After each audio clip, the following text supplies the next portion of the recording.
On va s'intéresser dans cette deuxième partie à la description de la chaîne de la chromatographie liquide à haute performance, qui reste de loin la technique la plus utilisée en chromatographie liquide dans les domaines de la chimie analytique, y compris l'analyse chimique des aliments. Comme on a vu précédemment, la chromatographie à haute performance est une technique de chromatographie sur colonne et on la nomme couramment par les initiales HPLC, des termes anglais High Performance Liquid Chromatography. À l'origine, le P de l'abréviation HPLC a correspondu au mot pression, mais la pression n'est pas à l'origine de la grande efficacité de la technique, c'est plutôt l'utilisation des colonnes efficaces remplies de phases stationnaires et constituées de particules de faible taille, de diamètre compris entre 3 et 10 micromètres avec une grande surface d'échange, ce qui nécessite l'utilisation des pompes spéciales qui poussent le solvant sous des pressions très élevées, ainsi l'utilisation d'un système d'injection d'échantillons précis et des détecteurs sensibles au faible volume, ce qui conduit en général à de grandes efficacité et résolution. Donc, le P désigne actuellement le mot performance. Dans tout appareil HPLC, on retrouvera toujours les éléments de base suivants. Un ou plusieurs réservoirs de phase mobile contenant soit des solvants purs, soit des mélanges de solvants dans des concentrations connues. On y adjoint souvent des dispositifs comme les filtres et le dégazeur qui permettent d'éliminer les poussières et les gaz contenus dans les liquides.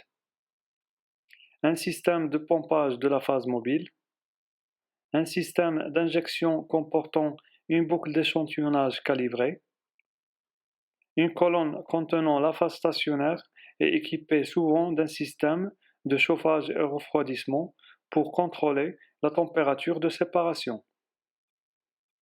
Et enfin, un détecteur permettant à la fois de mettre en évidence la sortie des solutés de la colonne et de donner un signal proportionnel à la quantité de chacun de ces solutés. On ajoute un réservoir poubelle à la fin de la chaîne HPLC pour récupérer la solution à la fin de l'analyse. Ce réservoir peut être remplacé par un collecteur de fraction afin de récupérer les solutés séparées. Les éléments d'HPLC sont connectés entre eux par des tuyaux en métal ou en polymère et qui sont caractérisés par un volume mort. Donc, au début, on a notre solvant ou le mélange de solvants qui passe dans la pompe et là, on a l'injecteur de l'échantillon à séparer au niveau de la colonne contenant la phase stationnaire qui va permettre de séparer les différentes molécules en fonction de leur affinité à cette phase. À la sortie de la colonne, on a ce qu'on appelle le détecteur qui va donc nous permettre de détecter les molécules d'intérêt.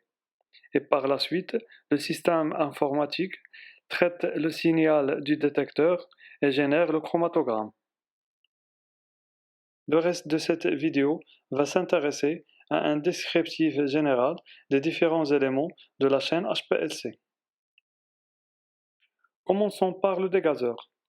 Comme son nom l'indique, c'est un composant qui permet d'éliminer les gaz dissous dans la phase mobile afin d'éviter d'endommager la phase stationnaire et d'éviter les variations de pression dans la pompe ainsi que les interférences au cours de la détection. La tendance des constructeurs d'appareils HPLC est l'utilisation d'un dégazeur en ligne, sous vide ou par barbotage d'un gaz inerte. L'hélium est le gaz inerte le plus utilisé pour cette application. Toutefois, on peut procéder à un dégazage par filtration sur membrane ou par agitation sous vide de la phase mobile si l'appareil ne possède pas un dégazeur en ligne. On peut également penser à utiliser un bain à ultrasons pour éliminer les bulles d'air. Pour le système de pompage, toute installation HPLC comporte au moins une pompe pour forcer le passage de la phase mobile à travers la colonne, dont le remplissage est très compact. La pompe assure donc un débit continu de la phase mobile. Il en résulte une pression qui peut atteindre des centaines de bars, selon le débit imposé à la phase mobile ou sa viscosité, ainsi que selon la nature de la phase stationnaire. Généralement, la pompe est munie d'un système de gradient permettant d'effectuer une programmation de la nature du solvant. La pompe peut travailler en mode isocratique où le même solvant est élué tout au long de l'analyse, ou en mode gradient avec une variation de la concentration des constituants du mélange de solvants. Les appareillages sont ainsi équipés de mélangeurs programmables associés à différentes sources de solvants pour composer à chaque instant la phase mobile. En fait, c'est une chambre de mélange associée à des électrovannes programmées qui permet ce travail. On distingue deux systèmes de mélange de solvants, un système haute pression et un système basse pression. Le système haute pression, qui effectue des mélanges en aval des pompes, permet un contrôle précis avec une répétabilité meilleure et une réponse rapide aux changements de pourcentage. Les voies de ce mélangeur sont utilisables séparément en mode isocratique. Cependant, ce système produit des mélanges potentiellement imparfaits avec une variabilité du volume après mélange. Et il nécessite l'utilisation de deux pompes, voire trois ou quatre, donc un coût élevé.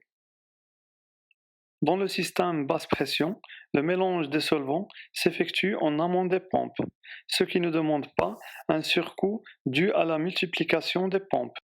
Mais la précision des pourcentages est moindre dans ce système.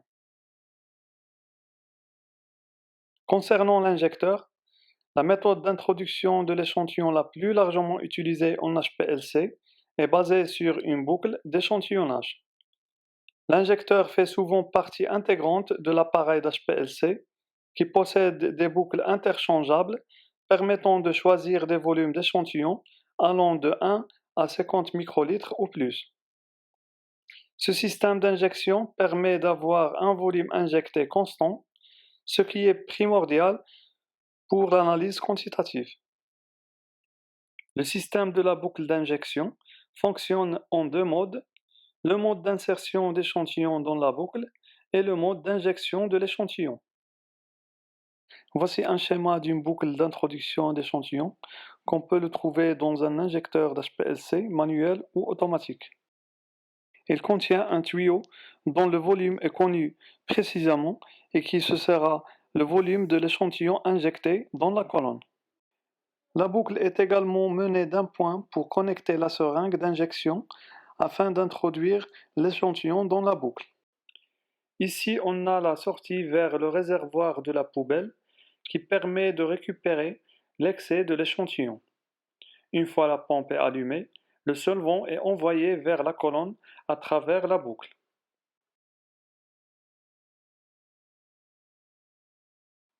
Donc, on remplit la boucle avec l'échantillon en mode insertion d'échantillon et le volume de l'échantillon doit être supérieur au volume de la boucle.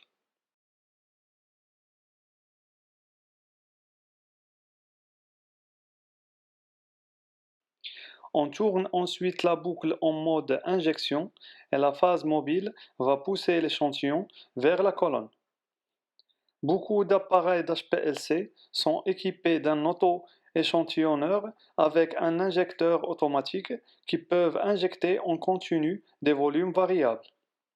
Le choix du volume de la boucle se fait en fonction de la taille de la colonne et de la concentration supposée de l'échantillon. Les colonnes utilisées en HPLC se présentent comme un tube, le plus souvent en acier inoxydable et parfois en verre ou en polymère.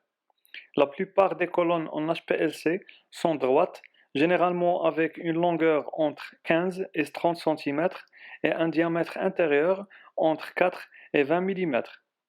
Les colonnes les plus courants ont 15 cm de longue et 4,6 mm de diamètre. Au-delà de ces dimensions, les pertes de charge deviennent trop importantes et exigeraient des pressions de liquide beaucoup trop élevées. Les colonnes sont remplies de phases stationnaires et les tailles particulières les plus courantes de remplissage sont de 3 à 10 micromètres. On trouve chez les fournisseurs d'HPLC des centaines de colonnes remplies de différentes tailles et de remplissage. Les principaux phases stationnaires peuvent être subdivisées selon le mécanisme utilisé pour séparer les solutés. Donc, on distingue les phases stationnaires utilisées en chromatographie d'adsorption, qui est la forme classique de la chromatographie. Dans ce type de colonne, la phase stationnaire est un solide et la séparation se fait par une série d'adsorptions et désorptions de solutés sur la phase stationnaire. Elle est subdivisée en phase normale et phase inverse. En phase normale, la phase stationnaire est constituée de particules très polaires, généralement de silice, alors que la phase mobile est peu polaire. Les substances sont alors éluées en sens inverse de leur propre polarité. Les composés apolaires ont une plus grande affinité pour la phase mobile et sont donc élués rapidement. Inversement, les solutés polaires ont une grande affinité pour la phase stationnaire et sont élués lentement. Ce type de phase stationnaire se détériore rapidement au cours du temps et entraîne un manque de reproductibilité des séparations. En phase inverse, la phase stationnaire est apolaire. Elle est majoritairement composée de silice greffé par des chaînes linéaires de C8 à C18. La phase mobile est alors généralement polaire et donc les substances sont éluées dans le sens de leur polarité propre. Les composés polaires ont une grande affinité pour la phase mobile et sont donc élués rapidement. Par contre, les solutés peu polaires ont une grande affinité pour la phase stationnaire et sont alors élués lentement. Le deuxième type de phase stationnaire est celui utilisé en chromatographie de partage, dans lequel la phase stationnaire est un liquide qui est non miscible avec la phase mobile. C'est le type le plus utilisé en HPLC. On peut subdiviser la phase stationnaire de partage en deux types. Phase liquide immobilisée par adsorption sur la surface des particules de support et phase liquide fixée par des liaisons chimiques à la surface des particules du support et qui sont appelées phases greffées. À l'origine, la chromatographie de partage était exclusivement du type liquide-liquide, alors que ce sont actuellement les supports à phase greffée qui prédominent, en raison de leur plus grande stabilité et de leur compatibilité avec le gradient dilution.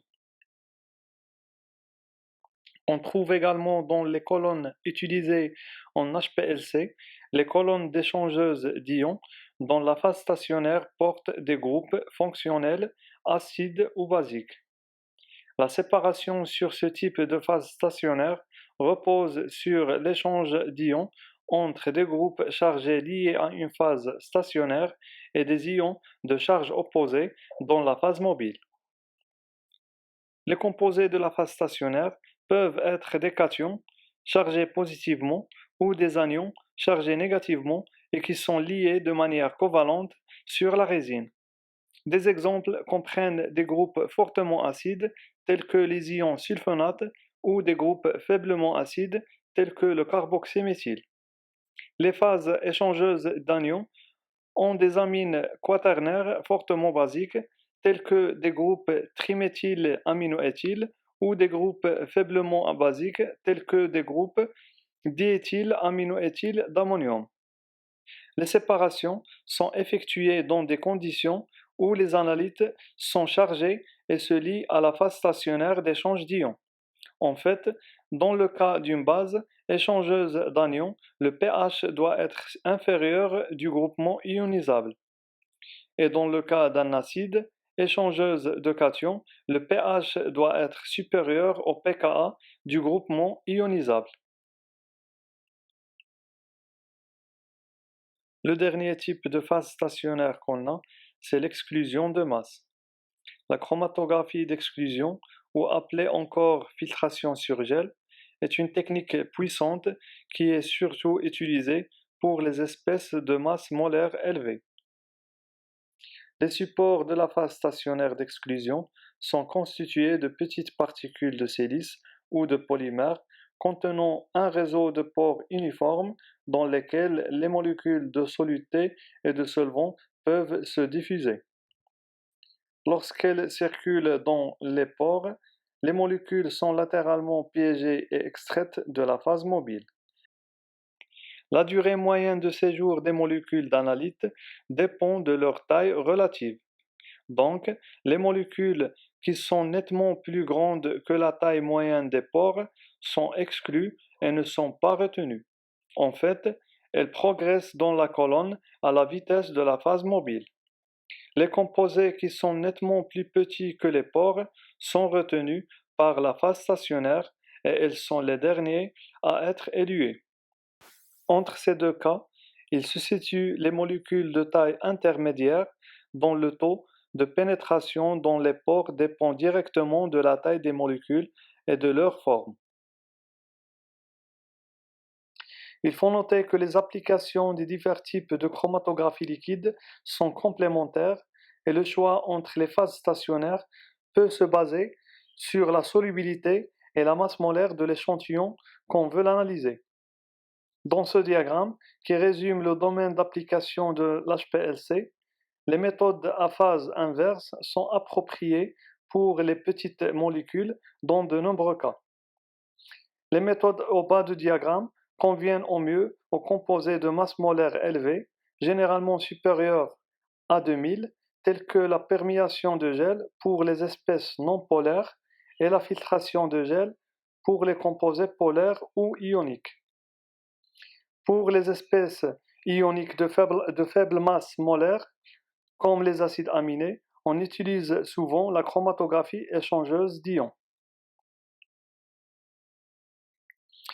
Les appareils d'HPLC actuels sont équipés d'un ou plusieurs réservoirs en verre pour mettre la phase mobile, et on y adjoint souvent un dispositif qui permet d'éliminer les poussières dissous dans les solvants. Les solvants utilisés en HPLC doivent être très purs et ne doivent pas interagir avec la phase stationnaire. En général, on utilise des solvants normalisés pour HPLC portant le mention grade HPLC. La polarité du solvant est une caractéristique principale au point de vue purement chromatographique, d'où le choix du solvant dépend de la nature de la chromatographie choisie. Dans le cas de la chromatographie d'adsorption, l'équilibre en adsorption est un phénomène de compétition. En fait, la phase mobile entre en compétition avec les molécules de soluté pour les sites polaires d'adsorption de la phase stationnaire. Plus l'interaction entre la phase mobile et la phase stationnaire est forte, moins l'adsorption du produit en solution sera importante et vice-versa. Les solvants sont donc classés selon leur force d'élution qui va dans le même sens que leur polarité. Donc, sur une phase stationnaire normale, les solvants polaires ont une force d'élution élevée, c'est-à-dire une capacité de désorber les molécules d'analyte de la phase stationnaire, alors que la force d'élution des solvants apolaires est faible sur cette phase stationnaire. Par contre, sur une phase stationnaire inverse, les solvants apolaires ont une force d'élution élevée. Prenons le cas d'acétonitrile et du méthanol, qui sont d'ailleurs les plus utilisés en HPLC. L'acétonitrile a un pouvoir d'élution plus élevé que le méthanol sur une phase stationnaire inverse. La miscibilité entre les solvants est un critère important dans le cas où l'élution de la phase mobile s'effectue avec un mélange de deux ou plusieurs solvants. Les solvants mélangés doivent donc être miscibles entre eux en toute proportion. Il existe des solvants de miscibilité intermédiaire, comme le cas de l'isopropanol, qui est un excellent solvant intermédiaire et qu'on peut l'utiliser pour le nettoyage de la chaîne HPLC dans le cas où on procède à un changement de phase mobile polaire à une autre apolaire ou le contraire. Une autre propriété de la phase mobile intervient dans son utilisation. C'est la propriété spectrale des solvants. En fait, lors de l'utilisation d'un détecteur UV, il faut tenir compte de la longueur d'onde d'obturation, qui est appelée cutoff en anglais. Elle correspond à la longueur d'onde à partir de laquelle l'absorbance du solvant est tellement élevée que l'on ne peut plus l'utiliser en détection UV car il devient opaque. Les solvants sont caractérisés par une ou plusieurs longueurs d'onde de coupure.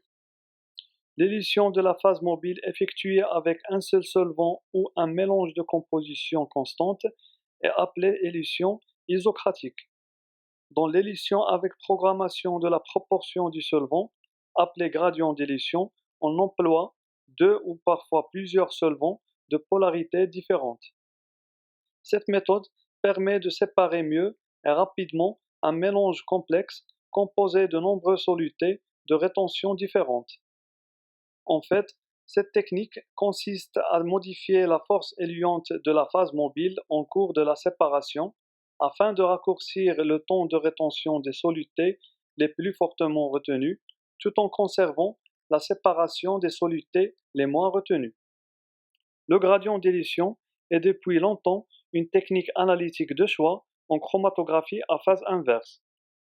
Comme le montre cet exemple, de deux chromatogrammes de séparation de 10 composés en deux modes d'élution différents sur la même colonne, on voit clairement que le gradient d'élution améliore l'efficacité de la séparation en diminuant le temps d'analyse par rapport au mode isocratique.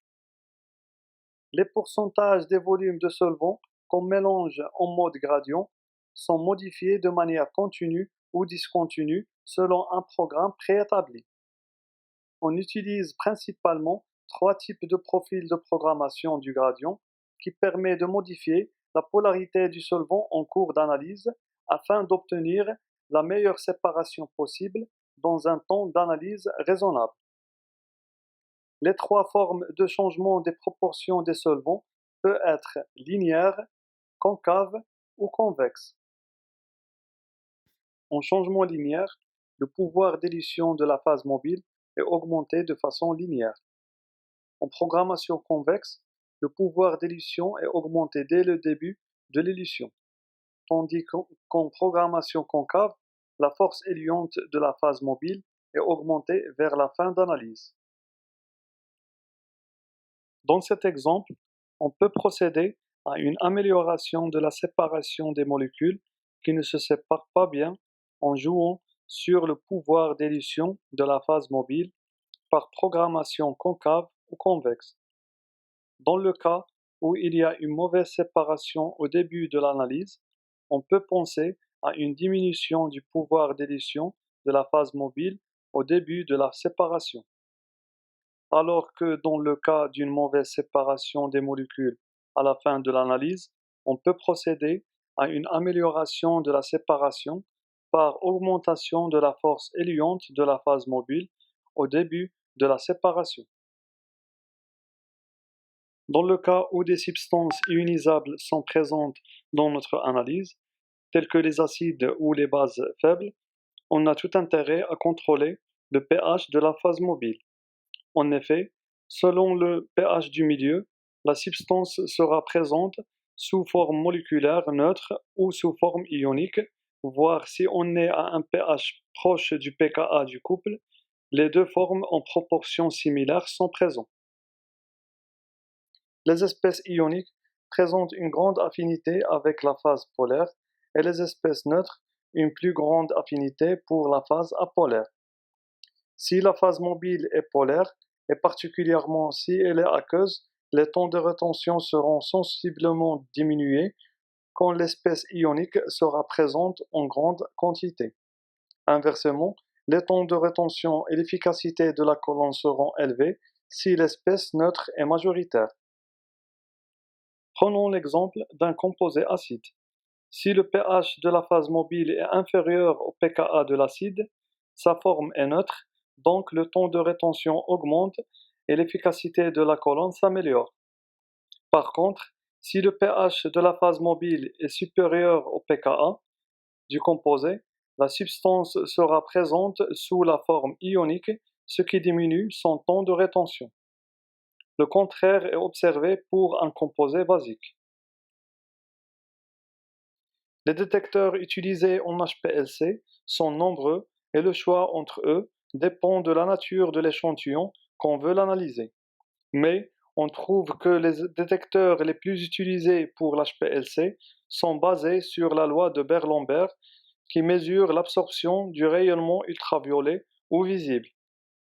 Un autre détecteur est très largement utilisé est celui qui mesure la variation de l'indice de réfraction.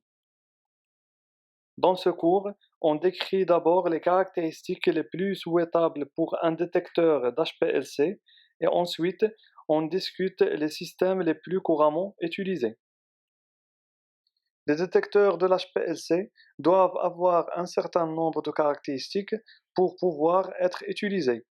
En fait, le détecteur idéal de l'HPLC doit présenter les caractéristiques suivantes.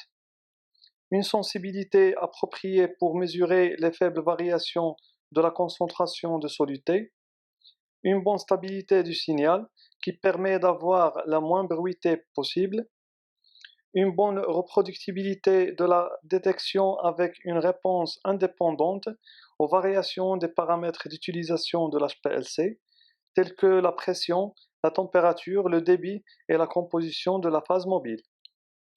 Le détecteur doit également avoir une réponse rapide et une sélectivité hautement prévisible et limitée à une ou plusieurs classes de molécules. Ainsi, le détecteur doit préserver l'intégralité de l'échantillon pour une éventuelle récupération. Et enfin, le détecteur doit posséder un faible volume interne, c'est-à-dire le volume mort du détecteur, pour minimiser l'élargissement des pics hors colonne. Le premier détecteur commercialisé pour l'HPLC est celui à indice de réfraction. Ce détecteur mesure la variation de l'indice de réfraction entre les ions purs et les ions contenant le soluté. En fait, la présence de soluté modifie l'indice de réfraction et le composé peut être détecté. Les pics obtenus par ce détecteur peuvent être positifs ou négatifs selon que l'indice de réfraction augmente ou diminue. Généralement, il est appliqué dans le cas où les composés ne possèdent pas de groupe chromophore ou de fluophore ou encore de potentiel électrochimique ou de caractère ionique, comme le cas des sucres ou des triglycérides. Ce détecteur est pratiquement universel avec peu de paramètres à régler, mais il est non sélectif et très peu sensible. Il est de plus sensible aux variations de température. Ce détecteur est inutilisable en mode gradient, sauf si les solvants utilisés ont le même indice de réfraction. Le détecteur UV visible est le plus répandu et le plus couramment utilisé en HPLC, vu sa grande sensibilité et sa sélectivité, ainsi que sa possibilité d'utilisation en mode gradient. Il mesure l'absorbance absolue de la phase mobile plus le soluté ou leur différence par rapport à la phase mobile à longueur d'onde fixe, généralement entre 800 et 190 nanomètres dans le détecteur monochromatique ou à longueur d'onde multiple comme les réseaux de diodes. Dans le détecteur monochromatique, la détection ne se fait alors que pour une seule longueur d'onde. Le modèle de base est composé d'une source de lumière et un monochromateur isolant une longueur d'onde de la lumière. L'absorbance est donc mesurée à longueur d'onde choisie.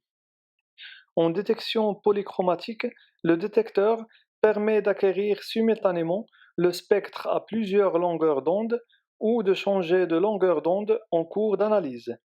On peut aussi, grâce à un réseau de diodes, mesurer l'absorbance simultanément dans tout un domaine du spectre.